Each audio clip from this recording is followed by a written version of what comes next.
We were on the island of Malta and at an old fort that had pieces of metal coming out from the ground that once held columns. And he asked me to run down this incline. Didn't have time to stop to change high heels to short heels. The stunt guy, Ernie, said, Doris, don't do that. No, no, hold on to the railing. He said, you can do that. Just run down here, Doris. I said, sure. That's a word that does not pass my lips anymore.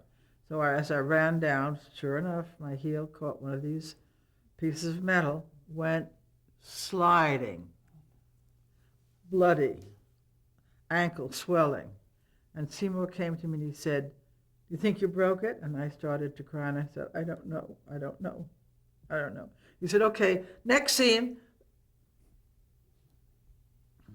The next time he asked me to do something, I said, get your wife and put her in my clothes. I went to the hospital. Now, I'm lucky, the day before I met the ambassador to Malta. And it was very funny because in his big office, he had a huge portrait of our president, Ronald Reagan, and also posters of Ronald Reagan when he was an actor. And I said to him, is this safe to do? And he said, who's coming to Malta?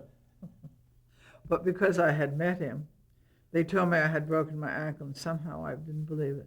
I just didn't believe it. And I don't know who this doctor was. I think he came from India. We're on the island of Malta, and the language barrier was not very easy to overcome. And so I called the ambassador, and I said, they have me in a cast, and I'm not sure that I have a broken ankle. And I told him, he said, all right, I'll get my doctor. His doctor came, and I did not have a broken ankle.